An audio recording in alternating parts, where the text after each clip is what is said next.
C'est quoi Sciences Po? Moi, ça me dit quelque chose, moi. C'est pour les présidents, la politique. Lui aussi n'en avait qu'une vague idée il y a quelques mois quand il était encore lycéen là-bas. Et pourtant aujourd'hui, Tarek y est étudiant.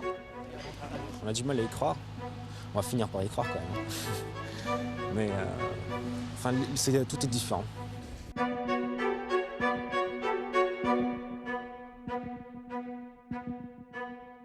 Je m'appelle Abdelila Laloui, j'ai passé le concours de Sciences Po dans le cadre de la convention éducation prioritaire dans un lycée à Créteil, à Gutenberg, et je suis l'auteur du livre Les baskets et le costume. Donc à ce moment, on est en 2001, c'est la première promo issue de la convention éducation prioritaire. À l'époque, ils étaient seulement 17. C'est la première fois qu'un chef d'établissement, qu'un directeur d'une école, d'une grande école, met en place un dispositif d'égalité des chances, donc Richard Descoings. On fera tout pour réussir et pour prouver qu'on peut réussir à l'école. Alors quand je vois ces témoignages, ça me renvoie déjà à ma propre expérience, puisque au lycée, j'avais pas du tout conscience de ce qu'était Sciences Po, et de manière générale, j'avais pas du tout conscience du système des grandes écoles.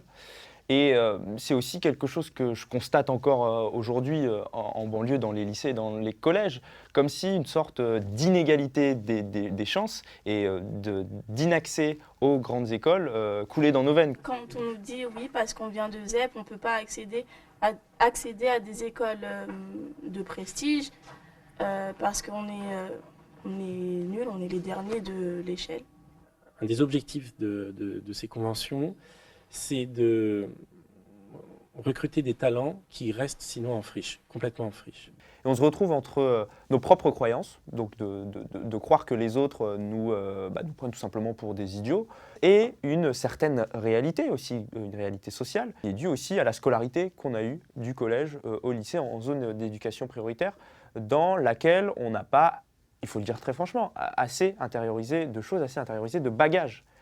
Et je le décris dans le livre du lycée à Sciences Po. Je me suis pris une claque en grande partie parce que je n'avais pas au lycée les conditions réunies pour acquérir convenablement toutes les références nécessaires. On a réussi à installer effectivement un débat essentiel dans notre société qui est de savoir c'est quoi la justice sociale, c'est quoi l'équité, c'est quoi l'égalité, c'est quoi une élite et comment est-ce qu'on assure sa diversité sociale. Donc voilà ce qu'on a réussi. Alors il y a eu des critiques qui ont été exprimées à droite et à gauche et un petit peu partout. Je vous propose de regarder un reportage. Une solution gadget selon les universitaires bordelais. À mon avis, ce n'est pas cette initiative qui va changer les choses. C'est vrai que le système scolaire dans son ensemble, c'est un dispositif hiérarchisé, où n'importe qui ne se retrouve pas par hasard n'importe où. Au lancement de la convention éducation prioritaire, il y a eu une grosse polémique. Le syndicat de l'Uni avait même porté plainte contre Sciences Po pour interdire la convention. Et on avait cet argument qui revenait souvent du mérite de l'accès à cette école et l'idée que des étudiants moins méritants pouvaient prendre la place de ceux qu'ils méritaient véritablement. Tout le monde ne choisit pas de naître à tel ou tel endroit en France. Depuis la rentrée, Aurélie, Fatma, Morgane et les autres se serrent les coudes. Ce soir, elles révisent ensemble.